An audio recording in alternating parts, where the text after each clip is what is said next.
For another week of PBT Extra, we have to acknowledge the Christmas tree in the background of Kurt.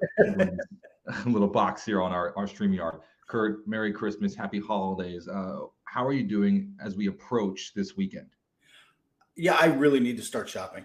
I think I'm one of the, I tend to be a late shopper. I tend to be, just because I'm busy, I put things off. But this year has been especially bad. And my two kids in high school, their school schedule runs up through Friday. Like they're up right up until the holiday. So we've just been behind on everything. And so, there's Christmas panic about to hit the Helin household this week, man. What have you been up to, Corey? What have you been doing? I've been all over the place. But I think for me, as I kind of I was actually just home in San Antonio for Nice. for 2 days, and I got to say hi to my parents, and which was great. See my grandpa, which was really lovely. And now I'm back in New York, and New York is the best place I think in the world, if you're not with family, of course, to be for Christmas. Yeah. There's this really special kind of air here, and I think it's probably the best holiday. I would say also St. Patrick's Day in New York is pretty great, but it rivals St. Patrick's Day in Chicago. But I mean, Christmas in New York is so cool. What's interesting though, Kurt, is that there's also this melancholy. I don't know if you've seen When Harry Met Sally. Have you seen that movie? Yeah.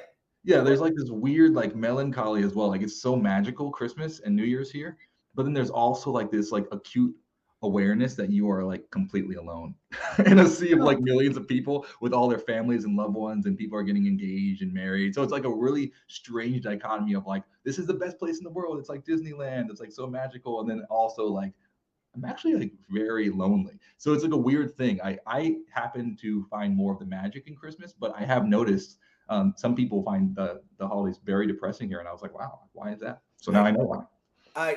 I have learned one thing from Lifetime Christmas movies, Corey, and Hallmark Christmas movies. It's that everybody in New York has to go to a small, women give up their high-powered jobs in the city that they've dreamed of for years to move back to a small town and open a B&B with a nice guy wearing a flannel shirt, Corey. It's not about New York anymore, is it? Christmas is about small towns, man. Hey, see, I have not seen a Hallmark movie in a minute, but I was in Sioux Falls, South Dakota, and it felt like a Hallmark movie downtown. It was in December. I was there for the Gonzaga Baylor game, and it was so magical. And for that split second, 3 days, I was thinking, this is a Hallmark movie, and I wouldn't mind spending a little bit of time in this world. It was pretty nice. The food was delicious, and it was one main street, Kurt, and there were wreaths and Christmas trees, and it was just it was really nice, I gotta say. So that story you tell is it's not too far off, I think, as far as the magic existing in small town USA. I really enjoyed that. Oh, that's great. How did Gonzaga look? I mean, both the teams. Baylor won. But it was a great defensive matchup. Drew Timme was shut down, which was I don't think, if I remember correctly, it was a couple weeks ago, but he did not score a field goal in the first half. Wow. And so it was that was kind of shocking. So Baylor's defensive plan worked out really well. And this was just after they got blown out by 30 something points, I think, by a team. So it was a pretty great rebound by them, no pun intended. But if we're talking basketball, we got to go to Phoenix, don't we? Nothing says Christmas like Phoenix. This is a pretty great gift, $4 billion estimated. It's still being finalized, but Mat Ishbia is buying the team. But it's interesting. Phoenix Suns and Mercury, because remember both of them were owned by Sarver. And I just kind of was curious to hear your thoughts on this whole process. The investment bank that the Phoenix retained said it could be 6 to 9 months for it to be completely finalized. That statement came out early this fall, maybe it's August, September. And here we are approaching this holiday weekend, and it's done. What did you think about the speed here? It went really quickly, but I know that there are a lot of people. It's kind of a seller's market right now. If you want to sell your NBA team, there are a lot of investment groups, a lot of people with this kind of money, like Mat Ishbia, who's they've been looking at teams. I know he's looked at some NFL teams. He's had his money lined up. His I don't know. I kind of compare it to hunting for a house or a condo, where you go get pre-approved, you get your ducks in a row, and then you go find what you're looking for. I think I got a feeling there was a lot of that, a lot of very rich guys ready to step in immediately and take over situations. So I think this is a good one for the league. Corey,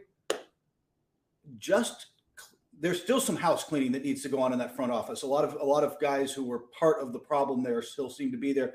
But I think just getting a fresh face as an owner and being able to hopefully improve that situation and the work situation there, it would be a huge step forward just for the league and the culture. Yeah, this was I thought it was an interesting from like the side of just like what's following if you're looking at like the Premier League and the rush for Americans to buy sports teams internationally, and then also vice versa. I know you're a Newcastle fan.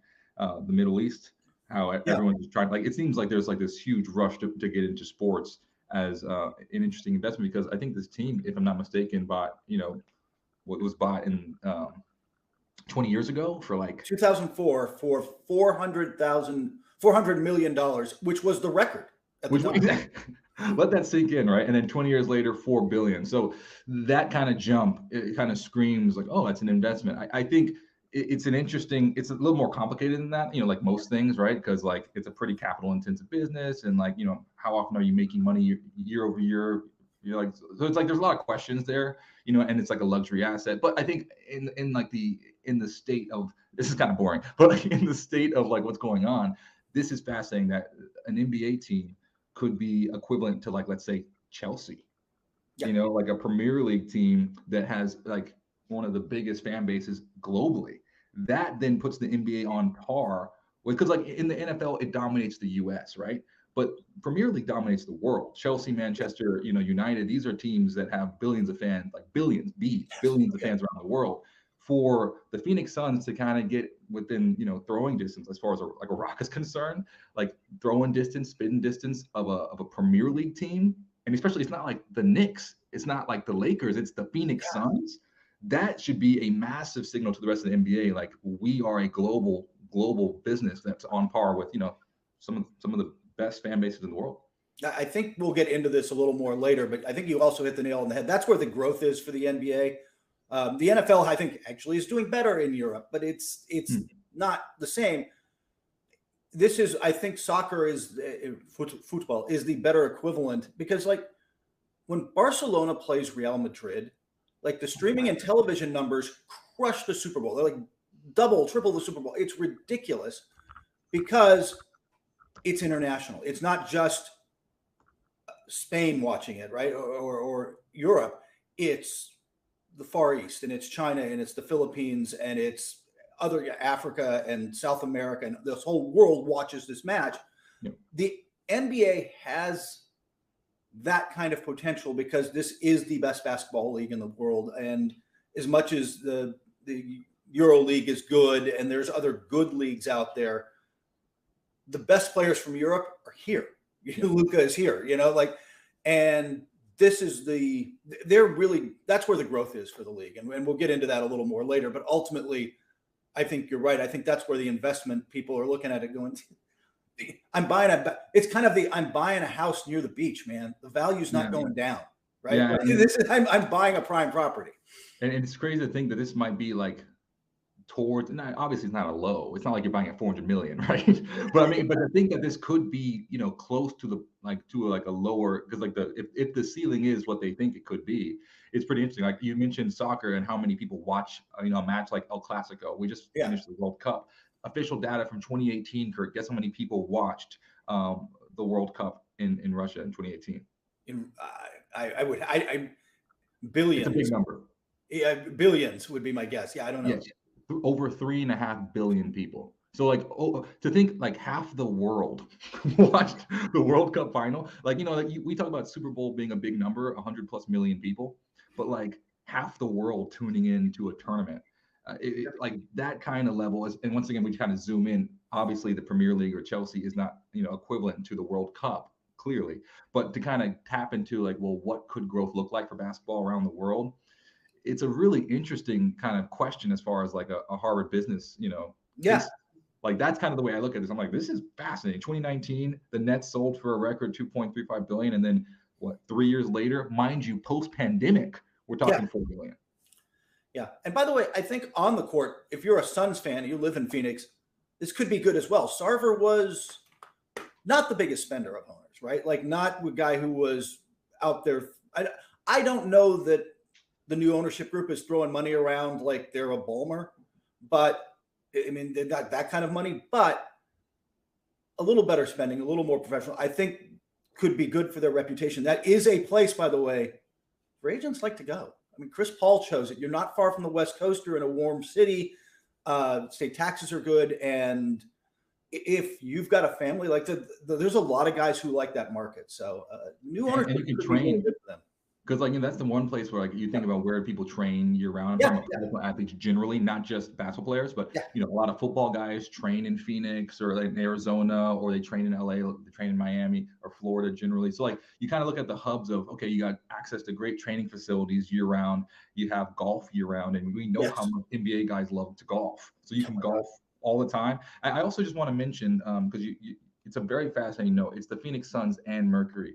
And I think this is great for the WNBA because, you know, a rising tide floats all ships. And the fact that you have a record sale and it's both the NBA team and the WNBA team in the midst of Brittany Griner returning and announcing she does want to play again. I think this is like a fascinating moment for the WNBA just to get a lot of eyeballs on it and some very positive kind of ideas. Okay, well, what is the valuation of a WNBA team? What is the valuation, you know, of women's sports at the current moment? And I think this could actually be a great boon for the WNBA as well. I think that is, by the way, a fascinating conversation, possibly lengthy one for another day. But there's push and pull within WNBA ownership because you'll have the new ownership group in Phoenix. Josiah owns Liberty in New York, and you've got a young group of owners willing to spend and an older group of owners who don't necessarily have that kind of money and want to grow more slowly. And it's been a push and pull for a while, and it seems to be leaning one way, which is good for the WNBA. It's good for its players. And I think it could be good for the Mercury. I think, by the way, the other thing out of this, we kind of didn't mention, Mat Ishbia won a NCAA national championship as a golf player. How do we miss that? We very over that part. Like, and outside of the Michigan State ties and Tom Izzo and all that fun, you were at Notre Dame as a scholarship player. If you walk on as a basketball player at Michigan State or a football player at Notre Dame or somewhere at Alabama, you're competitive. You are a fighter. You do not get, go watch Rudy. They do a whole scene about it. You don't walk on to these kind of places, right, and be a casual observer. Like you've got to earn that kind of spot. And having that kind of competitive fire as an owner and a basketball background, I think will be good, right? I also think if you're going to talk about the walk-on mentality, the walk-on, I mean, to be that selfless, because remember, this is a hard job, and you're talking like, and for the most part, you're going to have to pay as well. So it's kind of like you have to pay to participate, and you're doing just as much work as everyone else, and you don't get the glory of actually playing for the most part. So I think that mentality actually could serve pretty well in the ownership space, because we talk about owners who are over involved, you know, too hands-on versus like trusting the process and trusting the basketball people to do the basketball thing. So to be a fan of the game, but also understand your role as an owner, I think is another interesting conversation that I think a walk-on might be uniquely, situated to understand more than most people. Yeah, I think it's going to be interesting. And by the way, Corey, I'm excited about this because it's time for Corey's Jukebox, and we're staying in Phoenix. Like even before all this happened, you were talking about staying in Phoenix with Corey's Jukebox and your musical selections for teams and players this week. So what are we doing in Phoenix, man? Yeah, I mean, I guess just, the sun rises and sets in Phoenix, I suppose. I mean, it's just like every segment's being reborn there. I wanted to focus. This time I did 2 teams, Kurt. I know this is unconventional. It's all right. You're allowed to break the rules, man. I mean, we're making them up as we go along. So the Phoenix Suns, to me, I was drawn to that movie Cabaret, which we've talked about. I think it's a great movie. I mean, I think it's like, I remember the first time I watched it, I was stunned. And I immediately texted my friend Jenna, and I was like, Jenna, this movie is crazy. And she was like, yeah, I told you. And I could not fathom the like that. I don't know. It's just amazing. I know you have different feelings about it. But maybe we'll talk about that. Go ahead. But maybe this time by Liza Minnelli, I think one, it's a great song. It is a great and song. It's very stirring. Secondly, I think it's perfectly capturing this moment of Phoenix, new ownership. Maybe this time we went far. Remember, we lost to the Bucks in the finals. We have Devin Booker putting up 50+ point games. You know, like Chris Paul is, you know, he's getting older, but like, look, we can figure this out together as a group. DeAndre Ayton is still here. You know, like maybe this time, like we can go over the hump and win. And because we were there a couple different times, best team, you know, in the NBA. You know, then we went to the finals. Like they're chipping away. They lost to New Orleans Pelicans. Like I think that this time they were kind of singing that song to themselves that, you know, nobody loves a loser. They all love a winner. And like, I'm not there yet, but like I'm almost there. And maybe this is the year. And I do feel like there is that hope in Phoenix right now.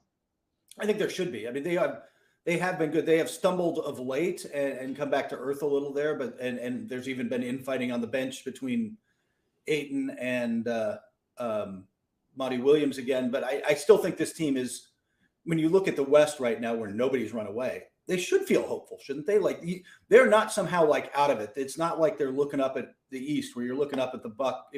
If you're, I don't know, the Miami Heat, and you're looking up at the Bucks and Celtics and thinking, I don't know if we can get there. Like you don't think that in the West, right? Like who's running? Golden State's not running away with it. Clippers aren't. Nobody's running away with this. So, yeah. And by the way, I will say, I've seen Cabaret. I love Cabaret. I don't love the movie as much as the play. I saw an off-Broadway production in the former Studio 54 space years ago. It was brilliant. Like I do love the musical and stuff. I'm always, I don't know. In movies rarely work for me as musicals. Like I even the great ones. So I prefer the live when it's been a theater product. But that is a great song, and Liza certainly has the presence and voice for it, doesn't she? No, I mean, I like I said, I thought that movie, I was stunned when I first saw it. I also think you made a very interesting point. You look at the Western Conference, 14 out of 15 teams, Kurt, ready for this? Yeah. Last 10, everyone, 14 out of 15 are in that 4 and 6, 5 and 5, 6 and 4. So like 14 out of 15 teams are sitting 500, and the one outlier is the Memphis Grizzlies, who are at 7 and 3 in the last 10. So when you talk about like the separation between, you know, the 12th spot and the 4th spot, it's not entirely like, no one, like you said, is really separating themselves in the West. So for a number 4 seeded Phoenix Suns who's stumbling as of late, I think they don't have like the level of cushion that, let's say, the Golden State Warriors have. In the sense that, like, I have more faith that Golden State will figure it out and right the ship, even though it seems like there are some seriously like glaring issues there, particularly on the road, which has been well documented. But I think the Phoenix Suns have built enough like cachet the past couple of years where, you know, Monty Williams, like back-to-back coach of the year, you know, Chris Paul's going to, you know, like figure it out. You know that Devin Booker's balling. Like, I feel like they also have probably the second most cachet of they're going to turn it around and figure it out, and they're sitting at 4. So I mean, like, turn it around and figure it out, it's like 1, 2, or 3 in the West, you know?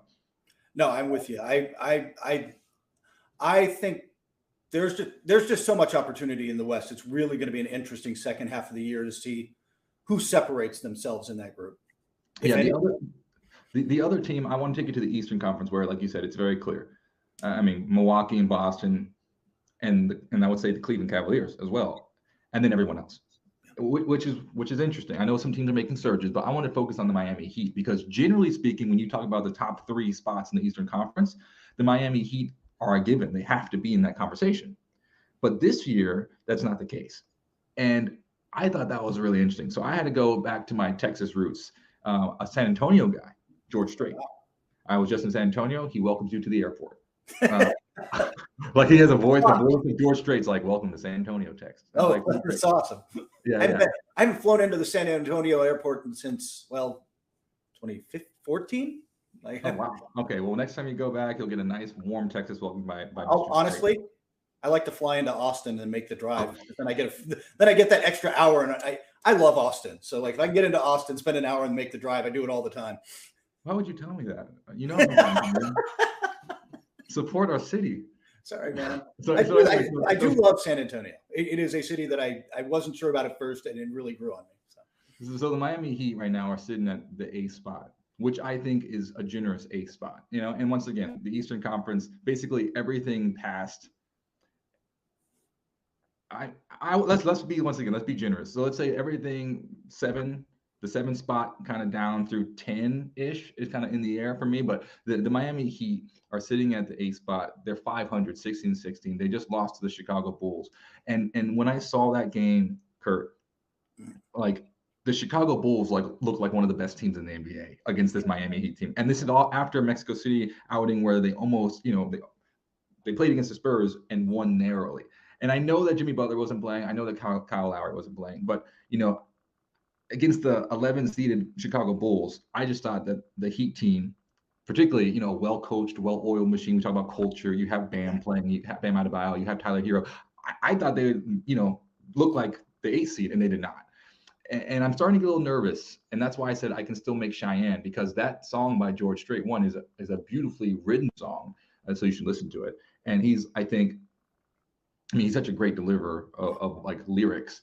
But it's about this guy who was on the rodeo for too long, and he's a cowboy, and he calls his girlfriend, and he's like, "Hey, I'm sorry, I didn't have time to write. I'm coming home." And she's like, "Don't bother coming home. There's somebody new. I'll be long gone by the time you come home." And he's like, "Okay, but if I hurry, I can still make Cheyenne."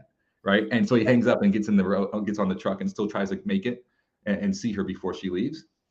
And I think that's kind of like the Miami Heat with the 1 to 3 spots in the Eastern Conference. It's like they're calling the number 1 to 3 spots, and they're like, hey, honey, I know it's been a while since I've been up there. I'll be home soon. And then in the 1 to 3 spots, it's like Cleveland picked up and say, "Hey, sorry, she's moved on."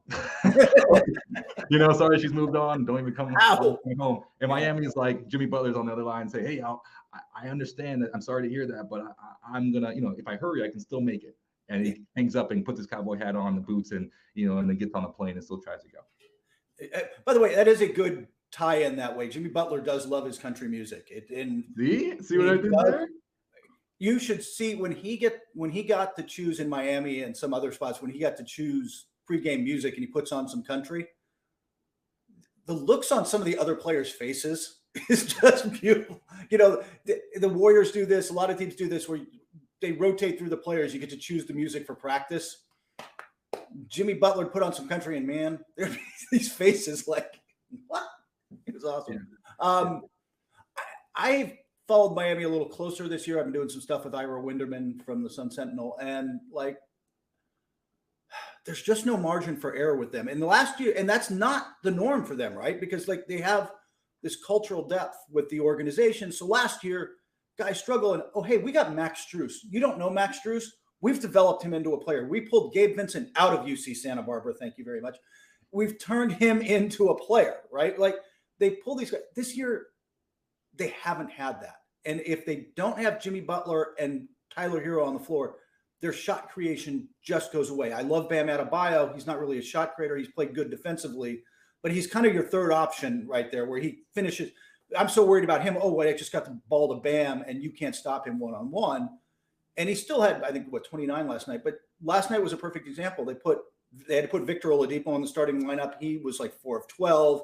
Duncan Robinson was 4 of 12 or 4 of 13. Strus was 1 of 9. This was all against the Bulls. Those guys, Vincent's out hurt. Their depth that is normally there that gives them this margin for error just isn't there this year. They're one of those teams now where if everything goes right, they're dangerous. And if they get healthy for the playoffs, I don't know that I want to see them. Yeah. But it's interesting. But I don't know if they get there. Yeah. Just looking at the depth question, though, it's so fascinating because if you would have told me on a sheet of paper, hey, Jimmy Butler's out, Kyle Lowry's out, but you got Bam Adebayo, Tyler Hero, and Victor Oladipo playing, I would say this team could beat the 11th seeded team in the Eastern Conference. You know what I'm saying? But it doesn't translate. And that's kind of what I mean is this moment is it's a pretty interesting moment where I'm like, how good is this team? And I normally I give them the benefit of the doubt. I'm like, they're gonna figure it back out like they always do, and they're gonna be in that dance at the the musical chairs at the end of the day. But right now, I really am worried because it's like they're still lingering. I just keep waiting, and I keep waiting, Kurt, and I'm like, that team should have beat the Bulls. Yeah. Well, and now you look above them, and look, they are the 8th seed, and they can argue they're not that far away. But I don't look; they're not catching Milwaukee or Boston. They're not catching Cleveland. You think they're catching the Nets the way the Nets are playing right now? Like, no. I think the Nets are legitimate. Like, I don't contend; they're not a contender, but I think that they're legitimately there. Philadelphia is starting to put it together, and Joel Embiid's a beast. Now you're talking about, hey, maybe we can catch the Knicks if they slow down. Like, I don't know that they can get into the top 6 that easily just because of the depth of the East. Yeah, and that's a great point. And so there's wiggle room, sure. That's why I said they can still make Cheyenne. There's wiggle room. But I don't know if they can break, like you said, the top 6, and that's concerning for a Miami Heat team. That once again, on paper, you think that roster, on paper, that culture should give them a little bit of extra sauce where 2 + 2 = 7, 8. You know what I'm saying? And right now, 2 + 2 is like 3. It's like it's not even equaling 4 at this moment. And once again, we have high standards, I think, Kurt, for the Miami Heat. Like they're still because we've expected. They've done it. They've done it for so long, right? That's what I'm saying. So it's a little unfair to leverage this criticism against them, but we have higher expectations than top 8 for Miami. Absolutely. So let's go to Kurt's corner. I really enjoy talking kind of in the weeds with you on some of these issues, and you're going to take me to Mexico City. Heat Spurs. Heat won 111-101. Why has the NBA been so good at this kind of global marketing with these games, and what have been your biggest takeaways? Yeah, that was good to see them back in Mexico City, even if Jimmy Butler is now saying he's out because he ate crickets in Mexico City, which, by the way, are delicious. Like fried crickets, they're kind of popcorny, salty. Like once you get over the mental hurdle, there was a place near us here in Long Beach, run by a Oaxacan grandmother that was amazing. Unfortunately, didn't survive one of the economic downturns, but like they're really good when they're done right. The NBA has been so good because I think so early on, David Stern, before in the previous one, recognized the potential of international growth, and so they're playing games in Mexico City. They played in London. They are back in Paris later. I think it's in July or January, February, for a game. They've been really good about hitting these markets and then doing preseason games. They were in the Middle East this year for a preseason game, right? China gets preseason games. And I think you'll see them continue on out. Manila in the Philippines is that's a basketball crazy country. Like love basketball in the Philippines. Yeah, it is. If you don't know, it is absolutely insane how much that goes. Honestly, and I haven't looked in a long time, but for a long time, it was like 3rd in traffic for NBC Sports NBA page. It was weird. It was U.S., Canada, Philippines. It was, but it is a basketball crazy country, and the NBA. I think David Stern recognized we've got the premier product, and we talked about this. We've got this premier product. We need to establish ourselves as, like you said, the Premier League does. I mean, soccer's a little more complex, but we can establish ourselves as the best players in the world going against each other, and you're going to tune in. And if it doesn't matter, and if you live in Athens and you root for your local club in Athens, that's great.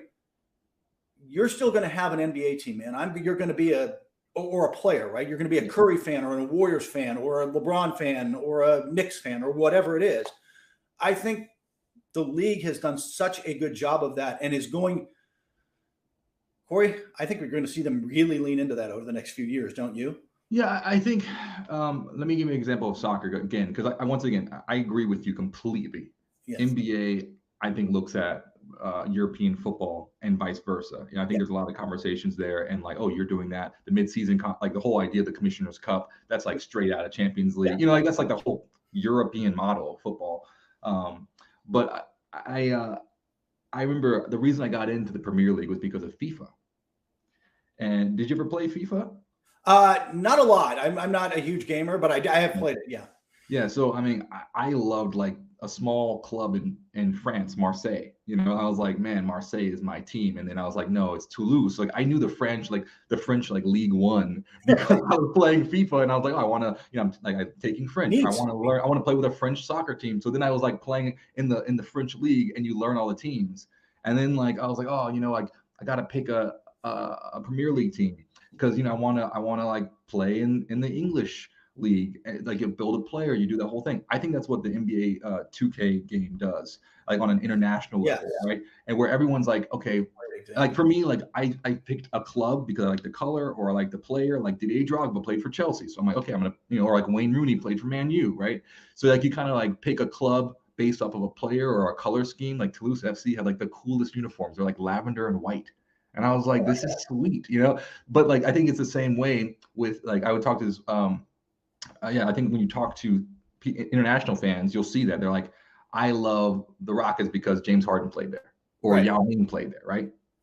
And then they become a fan of the Western Conference or the Eastern Conference, and then the league, right? And I think that game made a huge difference as far as just like international fan base post Dream Team as well, because Dream Team's number one. Yeah. Well, actually, go back. David Stern, I think, is number one, like you said, making sure that they had access to games overseas because everything was on a tape delay, right? It was for a long time. It was here in the 70s. Yeah, and here too. So it's like, one is like, can you watch the games, watch the product? Two, like instead of amateurs playing in 88, like bringing in like the best players in the world in 92, beating everyone by like 40 points and like astonishing the world. And then I think three was the advent of video games like NBA 2K becoming like a cultural phenomenon globally, like as far as gaming is concerned. And then basketball and street culture marrying. And then now we're living in this streetwear culture where everyone's interested in sneakers, like and hip hop and like fashion and graffiti and like like breakdance, and that whole thing is like international. It's not just a Bronx thing; it's like the world thing. Yeah. So I think all these things, I think the NBA is starting to capitalize on. But I really believe that these games are just an extension of like the next step for the NBA. And I think the Middle East is the most intriguing market post everything that's happening in Japan and China. Excuse me. Yeah, that is a really great point, by the way. Like I said, I'm not necessarily a gamer, so I tend not to think of that first. And the NBA has obviously embraced it. There is a 2K league with Kings teams and more Grizzlies teams and on down the line. And players argue for the rating, which is like they trade players. Oh, players get so worked up over their 2K rating. Poor Ronnie 2K, who's kind of the face of this, and he's on Twitter, gets abused. But like every player knows who Ronnie is. Like he comes to a game and they're all pulling him aside, like, dude, 88, really? Like, have you seen or whatever? That's great for the game because now like people are like, why is John Morant tweeting about 2K? Why is LeBron tweeting about? So then it's like free marketing, and it's a really interesting model, I think. Yeah, but I think that's a brilliant point. That is a global game where the kid growing up in Athens is going to play as they might play as the Sacramento Kings, just say, and like, hey, and fall in love with maybe purple and black or the beam or whatever it is. But you know what I mean? Like that's a great point that really adds to the international flavor. So that is where the growth of the league is. I don't, people freak out about domestic. Oh, I don't know. The numbers are down, and the numbers are going to be down on Christmas Day with the games this year because of the triple header on the NFL. I think just going head to head is not limited number of TVs and sports fans. But that's not where the long-term growth of the league is. The league can be flat domestically, and it's still going to go through the roof. Yeah. And when you talk about cable cutting and streaming, that's a really interesting conversation as well. Yeah. And like, where do you think about like growth? I think that's fascinating. I also want to say the pivot, like, because there's been so many resources, like, in China, particularly with Yao Ming, it helps when you have a Hall of Fame superstar, from like with the most great ambassador, just a great.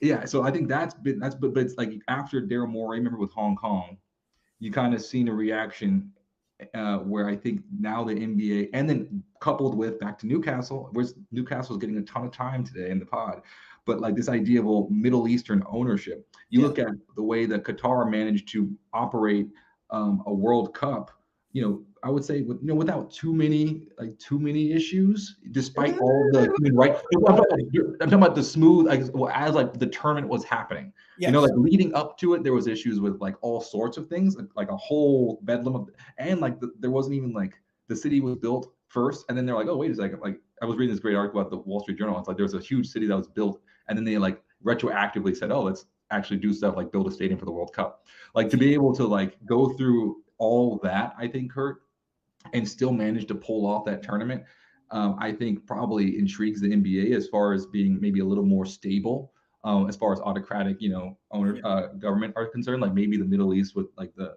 Gulf might be a little more stable than China, and they're spending billions of dollars on teams. So if we want to talk about record prices and build the value of the league, we have to play in Abu Dhabi. We have to go, we have to go to the Middle East, probably more so than China at this current moment. And you think when it comes down to I think that's also why they're thinking about like the luxury tax. And you think, okay, well maybe there needs to be a hard cap, because like if you bring in the Middle Eastern owners, we see what happened in European football.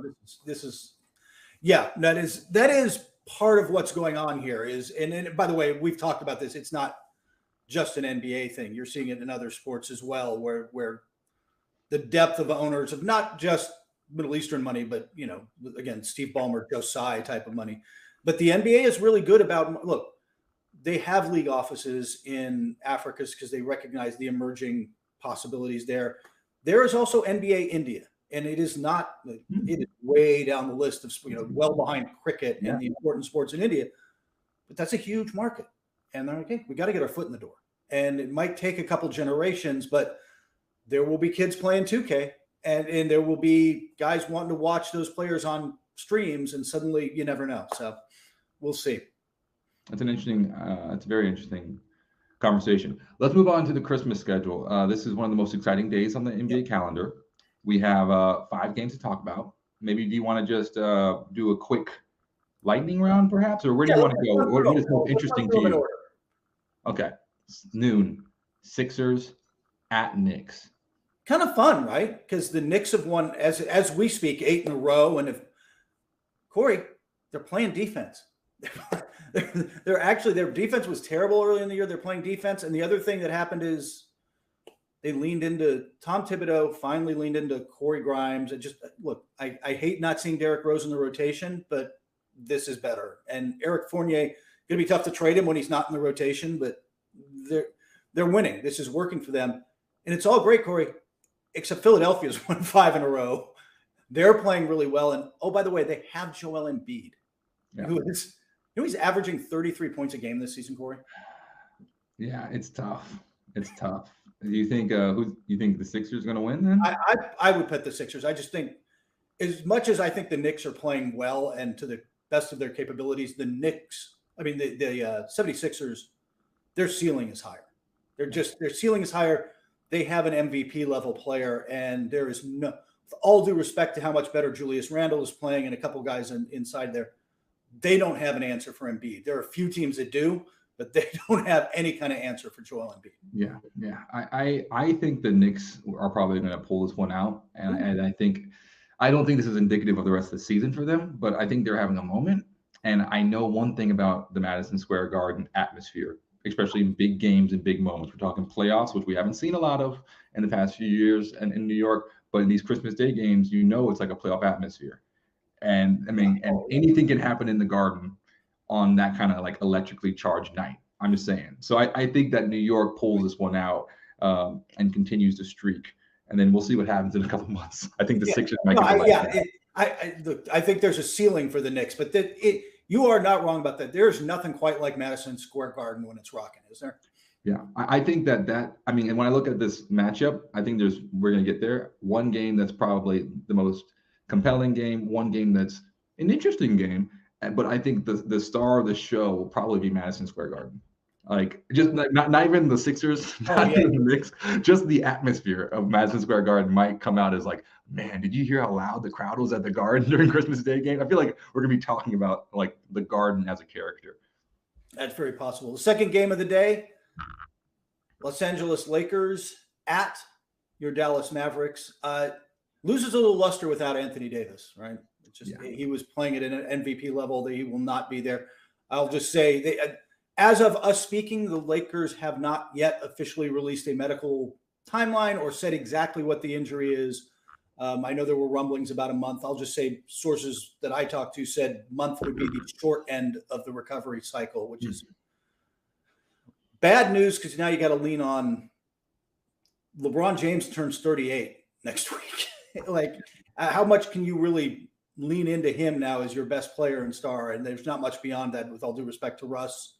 So, but that Christmas Day game, LeBron versus Luka should be entertaining. I don't know if it's going to be the best game of the day, but that is a mano-a-mano matchup that'll be fun.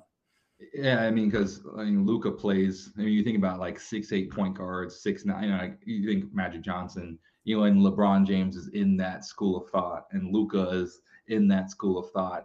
But clearly they each have their own little. Like Luka has hints of Oscar Robertson, and LeBron. I mean, it's just LeBron is like, I don't even know who to compare him to, So it's going to be, I think, a great, individual matchup.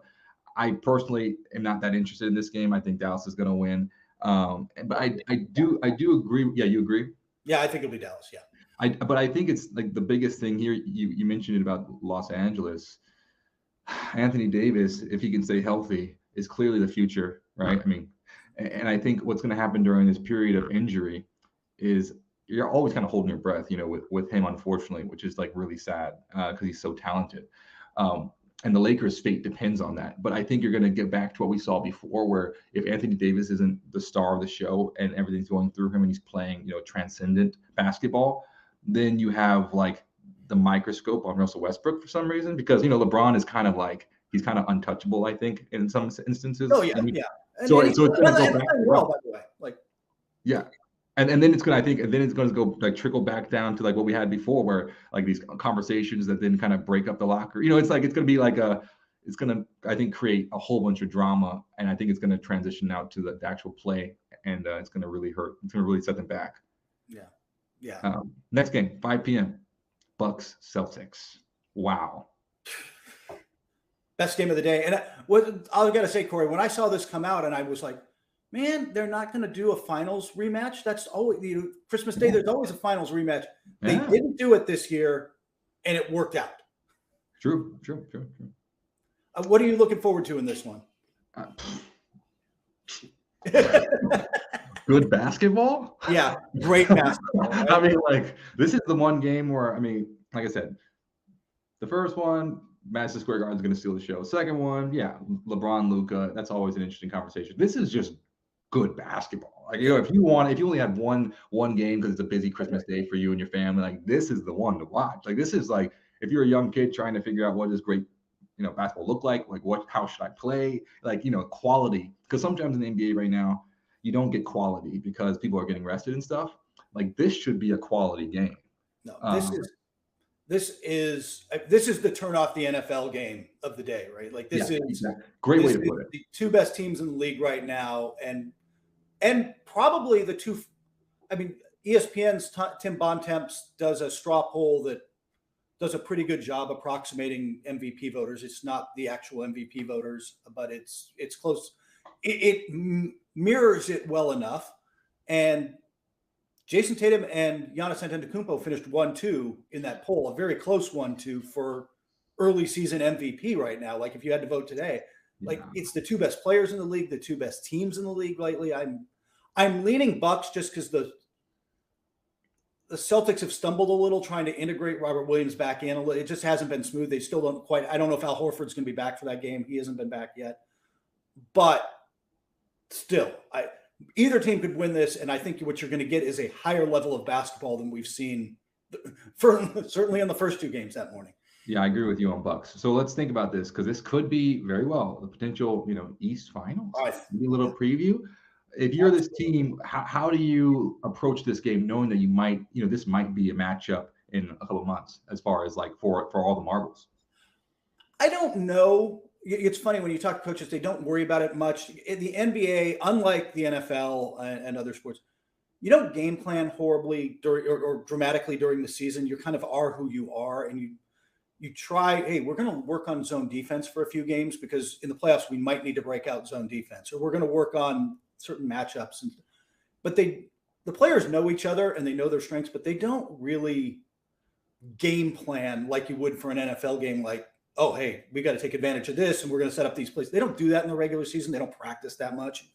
But I will say coaches will throw – I've heard coaches talk, and they're like – and I don't know if they'll do it this so early in the season, and teams evolve by, May when these teams would meet again. But you might experiment and say, hey, I want to see what this matchup looks like. I want to see if we get this matchup, what does it look like? I'm only going to do it a couple of times or for a couple or put out a group for a couple. if I've got a 5-man unit I like for Boston, I might put him out there for 3 or 4 minutes just to really see. And then I'm going to pull it back out and save it. I'm putting it in my back pocket and waiting for the games that matter. You don't go totally vanilla, but I don't, especially as you get later in the season, but you don't totally want to tip your hand like, ooh, we really think this will work. Let's run it into the ground on Christmas Day, because then you're going to need this in another. These two teams, I mean, nothing's for sure, but it's hard to not imagine right now, Corey, these two teams meeting in the Eastern Conference Finals, right? Yeah, and in football, that's a thing where you might show a play because you want to see what it looks like against a certain look early in the season. But you also do it because you want to set up a counter later on when it really matters. So let's say you'll see this with offensive coordinators. Remember, football is like all about, I mean, it's basically like, it's super in the weeds, you know? It's like inside baseball kind of thing. It's like super, like offensive coordinators think about this game so intricately. But they'll show within like the first few games of the season, they'll show like a play. Let's say just for purposes of our conversation, a post, right? Yeah. And so like this receiver runs a post on this, you know, route combination. And then they'll show that because in week 11, whatever, like rivalry week, or like right before like the SC championship game, they know that they're going to get this look, and they know that this team is going to study that tape because that was a big matchup week 4. And they know they're like, okay, against this look, they like running this route combination, and the guy, the number 1 receiver, runs a post. So be ready for the post, sit on the post. And then so the offensive coordinator will then put a post corner in, and they'll like at the exact same, like the third and long, 2 minutes to go in the fourth quarter. They're like, okay, we showed that look, and then they're like, rubbing their hands up in the booth, thinking the whole time, I know he's gonna jump on this and say, we got him in the bag. They're running that crop combination just like week 4. We studied this, we repped it all week in practice, and then there comes a post corner, wide open, they win. So like it's exactly what you described, like, or you wanted to see what a matchup looks like. Right, and then save the good stuff for later. That again, that's the matchup to tune in. I'll take the Bucks, but that's the best matchup of the day. I will have family over at that point. I will record that game. I'll know what happened, but that's the one when everybody leaves that night. Put myself back in the TV and sit in front of that one and watch it start to finish. So yeah, that'll be a good one. And next up after that, Warriors versus Grizzlies. The air is out of that one too, because Stephen Curry won't be playing with his shoulder injury. That was supposed to be Stephen Curry versus Ja. So it kind of sucks the air out of that one. But I will say this, Corey, right now, if you made me choose today who I would pick to come out of the East, out of the West, Memphis. I think the Grizzlies are the team right now. I think they're playing better than anybody, and they're doing without Desmond Bane. I got a feeling we kept like, oh, they're young. It's going to be their turn in a few years. I got a feeling this year could be their year. Wow. I just think about basketball history for a second. Like I said, this is just spur of the moment. Yeah. 8 seconds of thought. So take it with a grain of salt, but a lot of salt. A salt shaker worth of salt. I don't know. It seems like the teams that win generally have franchise players who have been at every stage and lost.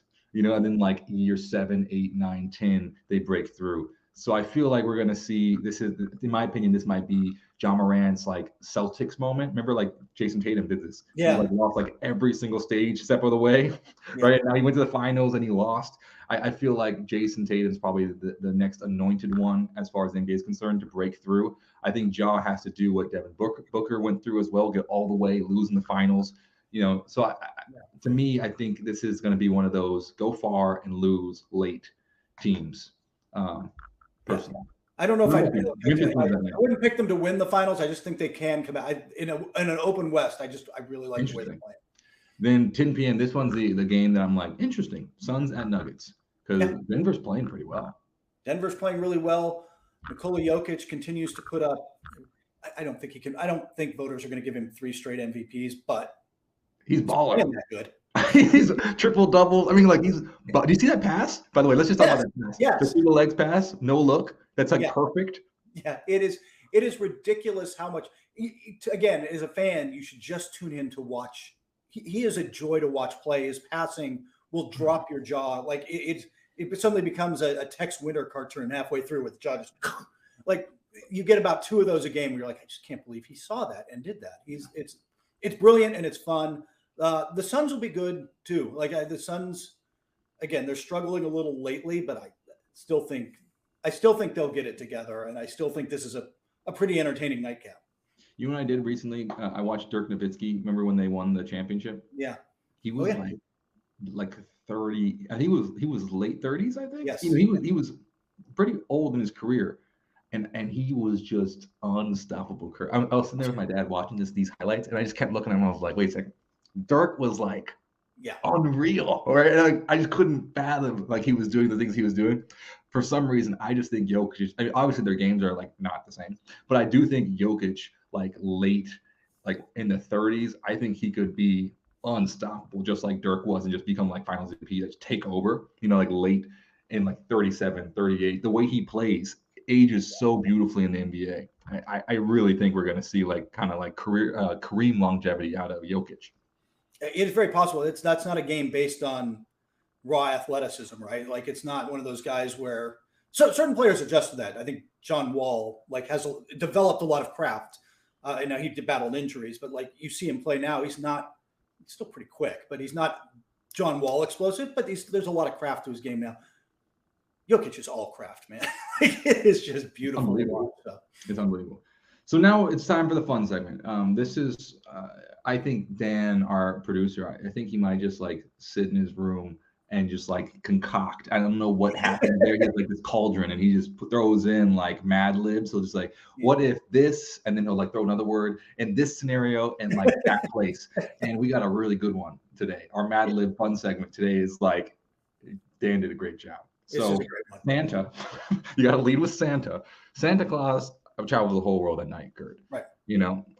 According to popular mythology and Christmas songs. Yeah, we're not going to work out the math, man. Don't like I got to look at my Delta, look at my Delta miles. I'm just like, but yeah. So if you had Santa powers as a superpower, where you could, let's say, go to London, like that, and then come back like that. So like no travel time, everything's open, and we'll even Dan did not do this, but I'll throw this in any season as well. Ooh. So you could go, let's say, ski in Japan, come back and then go, be summertime, wherever, I'm saying, like, where would you go? What would 24 hours with Santa powers look like for you? See, and I don't know if I'd bounce around because I think you get a better vibe of a city walking around it or a place, just walking around it and being in it for, it's a little hard with the NBA job sometimes, but like my ideal vacation is we'll fly into Rome, but we'll go to Tuscany and we'll spend a week like go into small markets and I like that kind of experience in other countries. But the place I haven't been, and I don't know if you've been there, the place I haven't, in fact, I think you have been, that I haven't been and really want to go experience is Tokyo. Like I would pop over. I've never been to Tokyo. I've never been to Japan, but it is probably at the top of my, like, I just want to go vacation there and experience what would be a very different culture, obviously. But like, man, it's not just ramen and sushi. Like I'm an adventurous eater and that's a different place, man. Let's just go. Like, I want to try everything. So I spending 24 hours in Tokyo, trying to experience everything, not everything you can, but as much as I can there would kind of be my thing. I would want to go there and do that, but it's tempting because like I have the other place on the top of my list. I haven't been to Italy. Oh yeah. Dying to go to Italy. And that would, again, breakfast in Rome, dinner in Montepulciano or something would be great. But I right today, Corey, I'm feeling Tokyo. I don't know why I'm feeling Tokyo. I'm feeling Tokyo. Maybe a quick one. Maybe if I want to chill off, maybe go up to Hokkaido for like the night up in the north. Yeah, go to Hokkaido. Yeah, I like where your head's at. But I experienced some other cities there, but I think Japan would be probably at the top of the list right now. What about you? Yeah, Dan kind of teased me before this because he was right. I probably would just live a normal day of my life and just like go to the Met, like sleep in, go to the Met, like go get like hummus somewhere here in New York in Queens, and like watch basketball and go to sleep. To me, like, and maybe watch a movie on Criterion. I really like, and I got to throw in like an espresso somewhere, like in the city. But I would just probably live a normal day, which I don't know how I feel about that. Maybe that's like I've reached Zen level. I don't know. Is this what Nirvana is? I don't know, Kurt. There is nothing wrong with being happy with your life, Corey. Yeah, no, Nothing wrong with that. yeah, I mean, Merry Christmas to me. I feel like this is the greatest gift. No, but if I had to choose though, I was thinking, what would I do? And I would probably, I've been to like maybe, I want to say just shy of 30 countries in my life. I'm 27. Wow. I would probably go to every country I've never been to. I would just go to every country. You've got that power now, yeah. I know, yeah, and yeah, exactly. I'll just be like, I'm gonna go spend 15 minutes and whatever. I've never been to Chile. I'd go to Patagonia. I'd go to. Yeah. I don't know. I'll just go spend like I would try to see every country. I guess like what 200 something plus. So I'd have to figure out how much time I could spend in each one. But I would like to, at the end of that 24 hours, say I've been to every country in the world. By the way, I'm not sure time applies to Santa. I think that's how. That's an interesting question. See, I think he's some sort of Twilight Zone warping of time thing is the only way that works. And yeah. So, but that's what I would do. You can spend a little time there, right? Yeah. I would Machu Picchu or wherever you're going to, if you're going to Peru or whatever you're going to do. Yeah, I would take notes though, because I'd be like this. I'd be like, Kurt, I would go to all these places and be like, oh, mental note, Machu Picchu slapped. I want to come back. But but I'm not a fan of Belize. So I would take notes. So after my 24 hours, I would say, these are the 10 places I would like to do what you do. Go get a week, vacation in Dublin. Like that's kind of what I would do. It'd be like a survey trip. I love Dublin, but if you're going to do Ireland, I think you've probably been there. But no, I've never been. Oh, look, you spend 48 hours in Dublin. You go to the Guinness factory, which weirdly has like the best view in town from their bar, and do a tour. Get out in the countryside. Get out in get out and drive the Dingle Peninsula, which is kind of on the other side, but get out Ireland is one of those places where I think the countryside and the small towns is the experience. Yeah, I mean, that sounds awesome. I love listening to like the Chieftains. So I mean, that sounds great. But for all the latest NBA news, articles, and more, why don't you head over to NBCSports.com/NBA. Kurt, it's unfortunate, but we're off next week. Yeah. But we will be back roaring in the new year in 2023. So I will see you next year. Happy holidays. You too. Have a good holiday and New Year's Eve, Corey. Take care of yourself. Enjoy it.